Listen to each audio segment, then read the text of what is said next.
Baik, Assalamualaikum warahmatullahi wabarakatuh. Alhamdulillah, alhamdulillahirabbil alamin, assalatu wassalamu ala asyrafil anbiya'i wal mursalin wa ala alihi wa ashabihi ajma'in, amma ba'du. Baik, terima kasih kepada semua teman-teman kelas yang telah mau atau berkenan untuk mendengarkan materi kita pada kali ini. Saya Fali Sunimadi bersama Sultan Faizul Qayyumah akan menyampaikan sedikit materi kita, yaitu materi pokok bahasan mata pelajaran Akidah Akhlak MTS kelas 8 semester 1.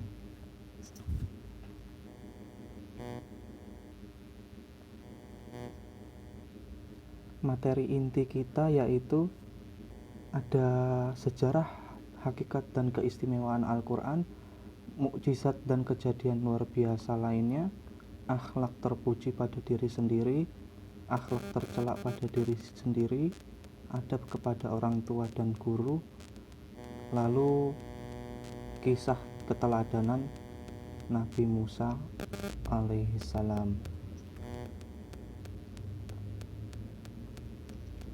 Baik, kita masuk pada sejarah dan hakikat dan keistimewaan Al-Quran. Al-Quran ini diturunkan oleh Allah kepada Nabi Muhammad dalam jangka waktu kurang lebih 23 tahun melalui perantara malaikat Jibril secara berangsur-angsur, dimulai dari bulan Ramadan ketika Nabi Muhammad SAW tengah bertahanus menyendiri di Gua Hira, sehingga wahyu terakhir ketika sedang melaksanakan haji wada.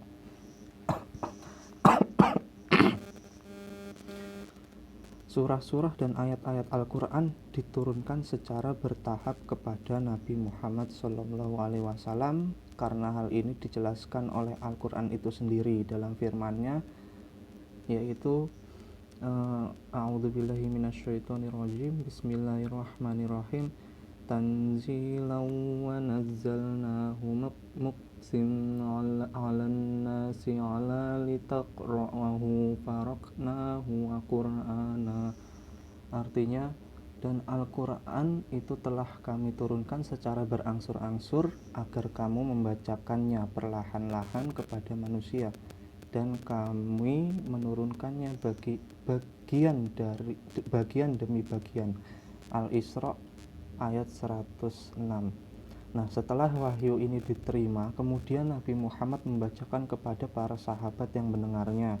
Para sahabat diperintahkan untuk mencatat ayat-ayat tersebut di atas kayu, pelepah kurma, di atas batu, tulang unta, dan lain sebagainya. Di antara para sahabat yang ditunjuk untuk dan ditetapkan oleh Rasulullah SAW sebagai pencatat wahyu yaitu Abu Bakar, Umar bin Khattab, Utsman bin Affan, Ali bin Abi Thalib, Muawiyah, Zaid bin Sabit, Ubay bin Ka'ab, Khalid bin Walid, dan Sabit bin Qais. Adapun periodisasi diturunkannya Al-Quran itu ada dua periode. Yang pertama, periode Makkiyah, yaitu ayat Al-Quran yang diturunkan sebelum Nabi Muhammad SAW melakukan hijrah ke Madinah, dan yang kedua ada periode Madinah, yaitu ayat Al-Quran yang diturunkan sesudah Nabi Muhammad melakukan hijrah ke Madinah.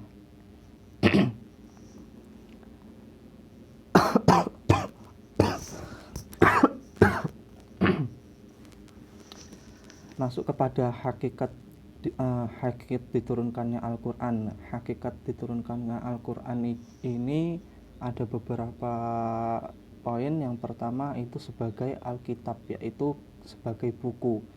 Nama ini diambil dari firman Allah dalam Al-Quran surat Al-Baqarah ayat 2, yang artinya kitab Al-Quran ini tidak ada keraguan padanya, petunjuk bagi mereka yang bertakwa. Lalu yang kedua, Al-Quran itu sebagai Al-Furqan, yaitu pembeda. Maksudnya adalah Al-Quran menerangkan secara jelas makna yang benar dan yang salah. Hal ini tercantum dalam Al-Quran surat Al-Furqan ayat 1 yang artinya Maha Suci Allah yang telah menurunkan Al-Furqan Al-Quran kepada hambanya agar dia menjadi pemberi peringatan kepada seluruh alam. Lalu selanjutnya Al-Quran ini sebagai az-zikr, berarti peringatan. Al-Quran ini dikatakan az-zikr karena banyak ayat-ayat yang berisi peringatan kepada manusia. Nama ini diambil dari firman Allah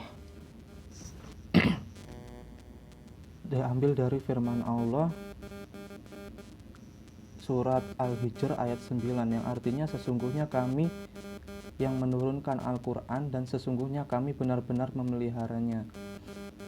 Al-Hijr ayat 9. Lalu Al-Quran ini juga sebagai Al-Huda, yaitu petunjuk. Petunjuk Al-Quran dikatakan Al-Huda karena ayat-ayatnya berisi petunjuk bagi manusia. Lalu bisa dikatakan sebagai An-Nur, yaitu cahaya. Nah, Al-Quran ini dikatakan An-Nur karena petunjuk-petunjuknya adalah sebagai penerang hati manusia. Lalu yang terakhir, Al-Quran ini dikatakan sebagai Al-Bayyinah, yaitu keterangan. Al-Quran dikatakan Al-Bayyinah karena ayat-ayatnya berisi beberapa keterangan atau penjelasan bagi suatu masalah. Nama ini diambil dari firman Allah surat Al-Bayyinah ayat 1 yang artinya orang-orang kafir yakni ahli kitab dan orang-orang musyrik mengatakan bahwa mereka tidak akan meninggalkan agamanya sebelum datang kepada mereka bukti yang nyata.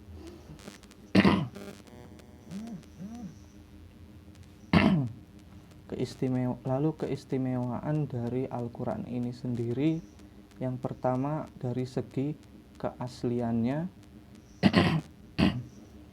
Selama 14 abad lebih kitab suci Al-Quran tidak mengalami perubahan sedikit pun, baik tulisan maupun isi kandungannya. Lalu dari segi isi kandungannya itu Al-Quran itu sendiri adalah salah satu kelebihannya dibandingkan dengan kitab suci yang lain adalah isi kandungannya lengkap, menjawab seluruh problematika kehidupan manusia di berbagai tempat dan zaman, dan dari segi susunan bahasanya Al-Quran diturunkan dalam bahasa Arab, tetapi sangat berbeda dengan bahasa Arab pada umumnya.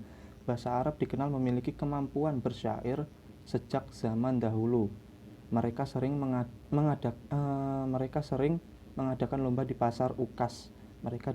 Meskipun demikian, tidak satupun penyair yang mampu menandingi bahasa Al-Quran. Setiap kali orang kafir Quraisy mengutus seorang pemuda yang ahli syair untuk berdialog dengan Rasulullah, pasti mengalami kegagalan.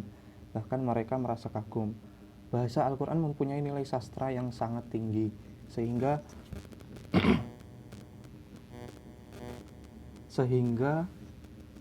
tidak ada yang sanggup untuk menandingi keindahan bahasa Al-Quran. Hanya dapat dirasakan oleh orang yang paham terhadap sastra Al-Quran.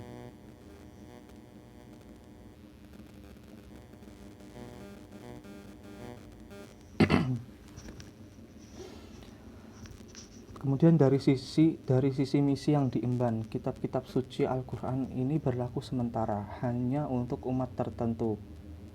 Sebelum Al-Quran ini berlaku untuk sementara, lalu Al-Quran berlaku untuk selama-lamanya dan untuk semua manusia. Oleh sebab itu, kitab suci sebelum Al-Quran dikatakan temporer dan lokal, sedangkan Al-Quran dikatakan abadi dan universal. Lanjut kepada mukjizat serta kejadian luar biasa lainnya, yaitu ada dari mukjizat ini sendiri berasal dari bahasa Arab yang artinya suatu yang melemahkan atau mengalahkan. Nah, menurut istilah mukjizat ini berarti suatu yang luar biasa yang terjadi pada diri Nabi dan Rasul dalam rangka membuktikan dirinya adalah Nabi dan Rasul yang tidak dapat ditiru oleh siapapun. Lalu definisi yang dapat kita tarik kesimpulan bahwa ciri-ciri mukjizat adalah diturunkannya hanya kepada Nabi dan Rasul, merupakan kejadian luar biasa di luar kemampuan manusia, diturunkan sebagai bukti kenabian atau kerasulan, bertujuan untuk memperlemah orang kafir atau memecahkan masalah kaum muslimin. Dan mukjizat ini dibagi menjadi dua macam ya. Ada mukjizat kauniyah dan mukjizat akliyah. Nah, kalau mukjizat kauniyah itu adalah mukjizat yang tampak. Sedangkan mukjizat akliyah yaitu mukjizat yang hanya dapat dipahami oleh akal pikiran. Lalu kejadian luar biasa lainnya ada karomah. Karomah ini adalah kejadian luar biasa yang dianugerahkan Allah kepada seseorang yang soleh dan taat. Syarat-syarat terjadinya karomah yaitu orang yang mendapat karomah bukanlah seorang rasul atau nabi, tidak memiliki syarat khusus berupa doa, bacaan ataupun zikir khusus. Terjadi pada seorang hamba yang soleh, baik dia mengetahui terjadinya karomah tersebut ataupun tidak, bertujuan menguatkan keimanan dan keislaman orang yang mendapatkan karomah tersebut. Diberikan Allah Subhanahu wa Ta'ala kepada hamba-hambanya yang benar-benar beriman serta bertakwa kepadanya. Lalu ada ma'unah. Ma'unah ini sendiri adalah kemampuan luar biasa yang diberikan Allah kepada seorang mukmin untuk mengatasi kesulitan.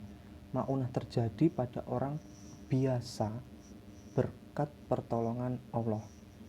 Lalu yang terakhir ada irhas. Irhas adalah kejadian atau hal-hal yang istimewa terjadi pada diri calon rasul. Irhas terjadi sebelum seorang rasul dinyatakan kerasulannya oleh Allah Subhanahu wa Ta'ala. Kita masuk kepada akhlak terpuji pada diri sendiri.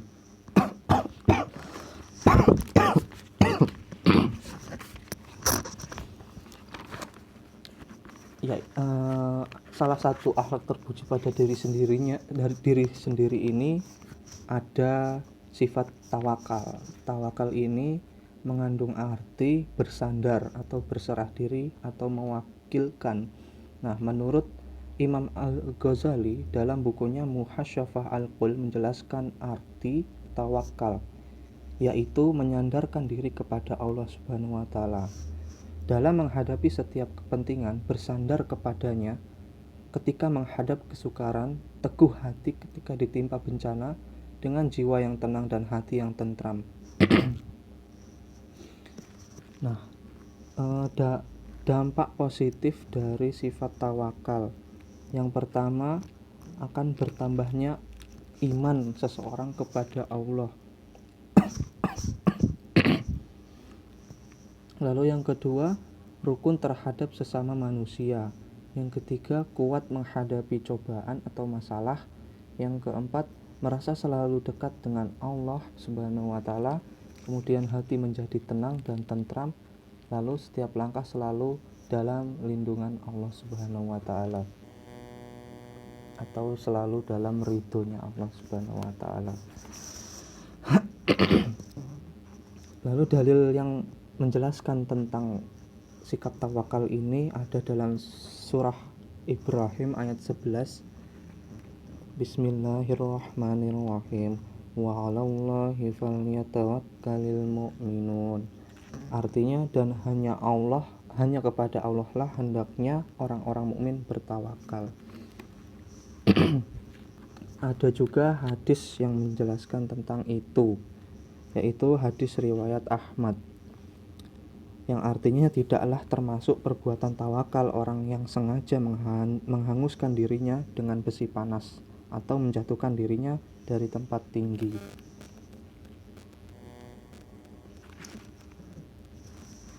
Kita masuk kepada ikhtiar.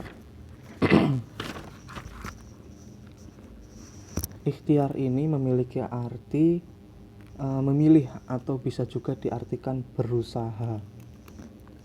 Nah, dalam Quran surat An-Najm ayat 39, Bismillahirrahmanirrahim.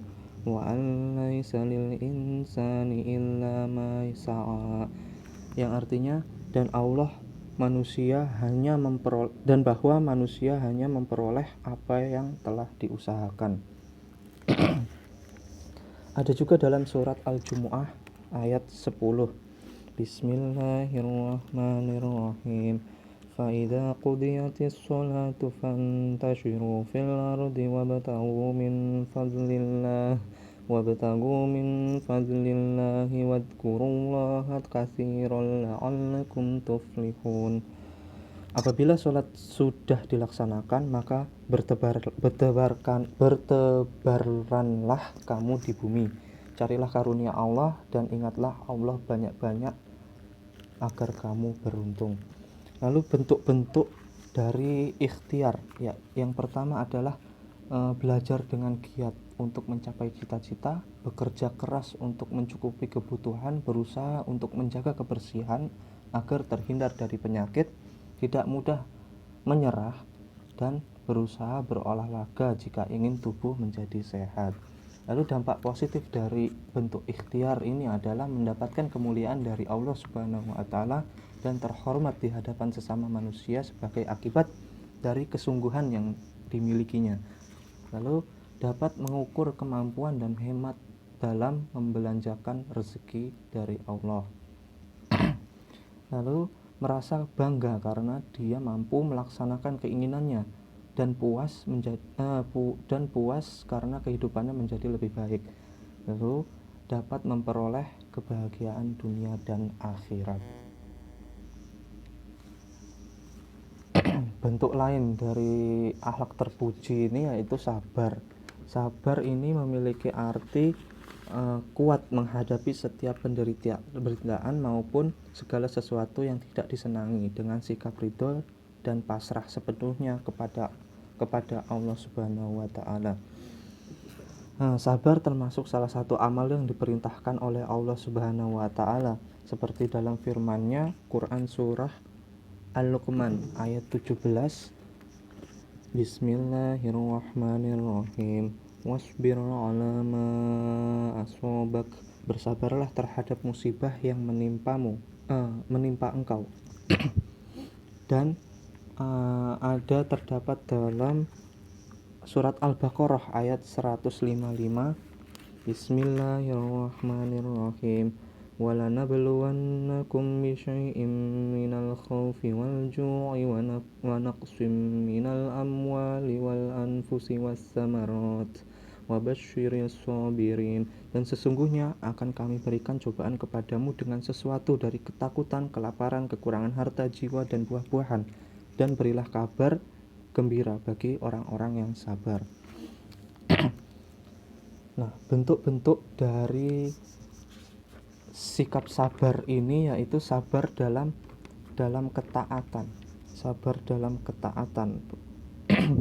Kita ini menjalankan sabar dalam ketaatan ini bahwa maksudnya adalah kita menjalankan segala tugas dan kewajiban dengan penuh keikhlasan dan tidak mudah mengeluh atau menggerutu. Itu termasuk dalam sabar dalam ketaatan. Yang kedua adalah ada sabar saat menghadapi musibah. Nah, maksudnya adalah sabar saat menghadapi musibah, sabar dengan teguh hati atau tabah dalam menghadapi ujian atau cobaan yang menimpa kita. Yang terakhir ada sabar dari kemaksiatan. Maksudnya adalah rela untuk meninggalkan segala perbuatan maksiat dan tidak merasa iri ketika melihat orang lain melakukan kemaksiatan. Lalu ada dampak positif dari sikap sabar. Yang pertama sebagai ujian bagi keimanan seseorang. Yang kedua merupakan peringatan dari Allah Subhanahu wa taala bahwa manusia teramat kecil di hadapannya. Yang ketiga membuka jalan bagi terciptanya kehidupan yang damai dan tentram. Yang keempat berpikir matang karena segala persoalan tidak dihadapi dengan amarah. Dan yang terakhir mendapatkan balasan kebahagiaan hidup di dunia dan di akhirat. Kita masuk kepada syukur. Syukur ini memiliki arti syukur ini memiliki arti berterima kasih. Nah, menurut Profesor Quraisy Shihab, syukur ini yaitu menggunakan atau mengolah nikmat yang dilimpahkan Allah sesuai dengan yang dianugerahkan. Syukur ini ada dalam perintah Allah di surat An-Nahl ayat 18. Bismillahirrahmanirrahim. Wa in ta'uddu ni'matallahi la tuhsuha innallaha laghafurur rahim. Dan jika kamu menghitung nikmat Allah, niscaya tidaklah dapat menghitungnya. Dan sesungguhnya Allah itu Maha Pengampun lagi Maha Penyayang. Lanjut kepada bentuk-bentuk dari sikap syukur, yaitu rajin bersedekah, kemudian melaksanakan perintah Allah dan menjauhi larangannya, dan kemudian berkata yang baik, lalu melakukan tadabbur alam, selalu berlapang dada, taat kepada Allah, mengurangi mengeluh, rajin mengeluarkan zakat. Lalu dampak positif dari sifat syukur ini sendiri adalah terjauhnya dari sifat rakus dan tamak. Orang yang pandai mensyukuri nikmat Allah akan selalu bersyukur karena Allah akan menambah nikmat orang yang pandai bersyukur. Yang selanjutnya terhindar dari sifat kufur nikmat dan tidak sombong. Dan yang terakhir mendapatkan pahala dari Allah Subhanahu wa taala.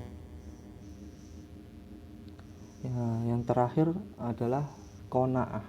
Qanaah ini memiliki arti yaitu sikap yang ditunjukkan dengan senantiasa merasa cukup dengan segala sesuatu yang dimiliki dan menjauhi diri dari sifat ketidakpuasan atau selalu dalam kekurangan. Hal ini diterangkan dalam Al-Quran surat Hud ayat 6. Bismillahirrahmanirrahim. Wa ma min dabbatin fil ardi illa 'alallahi rizquha. Dan tidak ada sesuatu binatang melata pun di bumi melainkan Allah lah yang memberikan rezekinya. Bentuk-bentuk dari sifat qanaah.